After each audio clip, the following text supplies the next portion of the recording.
Hey everyone. So I'm redoing this video. So if some of this seems familiar, it is because I did it in a video before, but my settings cut off halfway through and you couldn't hear my voice anymore. So if it seems familiar, this is why.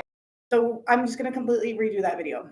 So this one is for if your knees buckle or give way on you when you are walking. So a couple of things when we talk about that is what I see most of the time is people have a tendency to sit back and have their knees locked out and resting on our ligamentous and bony structure. We do get that confused with not getting our knees straight and strengthening to the point where they are fully straight. So we don't want to sit and lock out our knees and just rest there. We want to be able to control our knees in the very straight posture or at our end range. So we have to strengthen completely to that end range.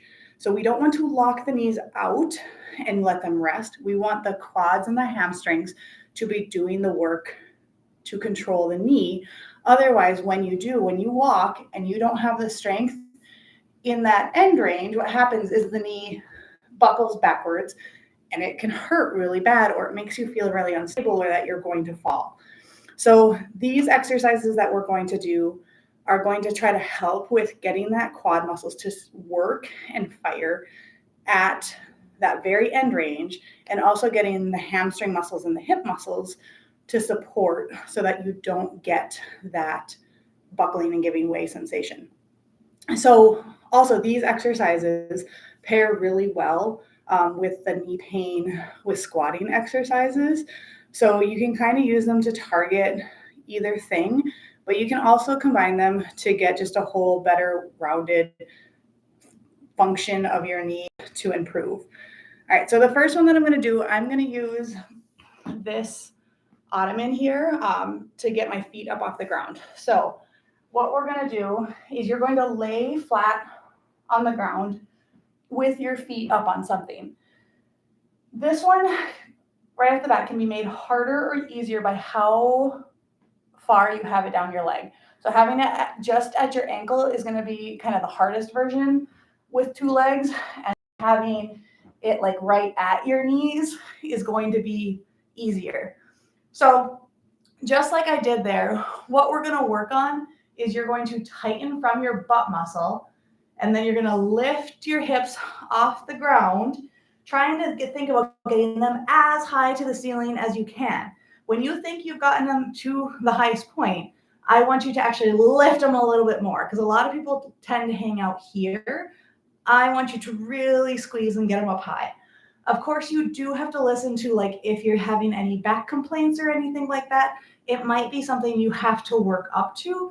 That, yep, this is the highest that you can go for now, but our goal is to get all the way up. So here, what we're doing is we're tightening those butt muscles. We're getting our legs kind of hanging over the edge from that ottoman, so there's nothing really supporting your knees from behind. So now what has to do it is the muscles, those big quad muscles on the front and the hamstrings on the back. So you're going to hold this for about 3 or 5 seconds, and then you're going to slowly lower back down to the ground. Again, then you're going to tighten from the butt, tighten the front of the legs, lift again, repeat, hold, and slowly lower back down. So that's going to be number 1. And I will go over like how to your reps and all of that at the end after all of these exercises. Next, we're going to come to standing for the rest of it. So kind of transitioning what we just did into a standing position, because we need to mimic the positions that give us trouble. So if you have trouble while you are walking, you need to do something that mimics that position. So we're going to come to standing, and what we're going to do is you're going to tighten up that front leg muscle and also try to raise your toe off the ground. And this is going to be a little bit hard to see, so I'm going to kind of lean back here to isolate one leg. You're going to tighten that front muscle. Think about almost trying to draw your kneecap up to your nose, and then you're going to lift your toes off of the ground. So standing here now, I'm going to press backwards and I'll try to lift those tootsie toes up off the ground. Again, I'm going to hold for about 2 or 3 seconds and then relax. You can kind of like alternate from one side to the other if you wanted for this one. If you want to just work on one side, that's completely okay. If you do need more of a beginner place to start, you can actually start in this kind of rocked back position, trying to pull those toes up to your nose. So again, that is number 2. Number 3, what we're going to do is we're now going to move the top of our body on top of the lower half. And what we're going to do there is we are going to get those knees straight. Think about getting them all the way straight so they can't go back anymore. But then I'm going to have you kind of softly, we're not doing a big bend, just kind of unlocking them from that ligamentous, bony end point. So from there, what you're going to do is you're going to lean forward as if you kind of have a rod from your head to your tailbone. So this is what is called a deadlift. We got almost full straight of those legs, or hip hinge, whatever you want to call it. And we're going forward. At some point here, you should feel those hamstrings really starting to stretch, or all the way down to the calf. And then from here, once you hit that point, you're going to squeeze your butt muscles to pull you back up. So what we're trying to do here is get those hamstring muscles to control and keep those knees from bouncing backwards. So again, we're going slight knee bend, just unlocking the knee, and then tipping forward as if there's one giant hinge through your hip. Everything else is made of one lever. So as you watch, my shoulders don't round forward because that firm lever isn't going to do that. Everything stays pulled back. If it helps you to put your arms across your chest or behind your head to do that, you can. Other people like them just on their hips. But leaning forward until you feel that tension picking up in your hamstrings and then squeezing your butt to stand back up. So again, we just did another 3 exercises that are great for your knees and your knee stability. You can pair these with the exercises that have been in my previous videos. Now, a reminder of how do we figure out our reps and how many you should do.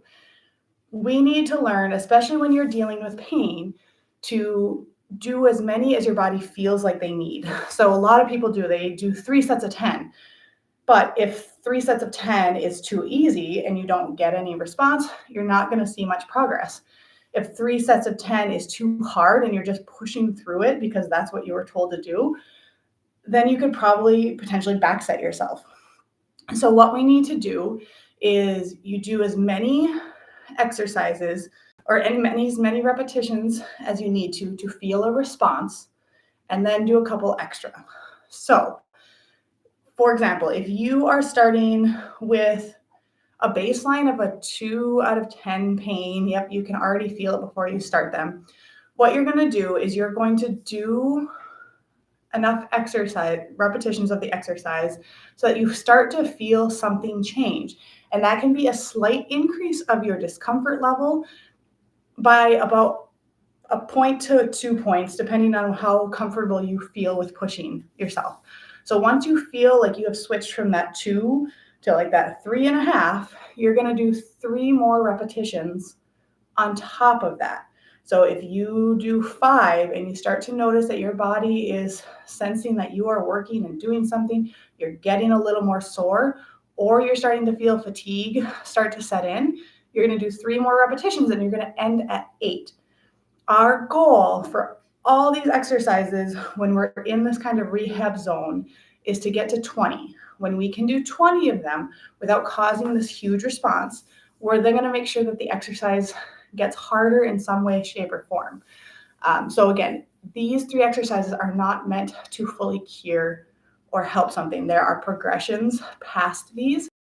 It's a really great place for most people to start to help remediate some of that problem.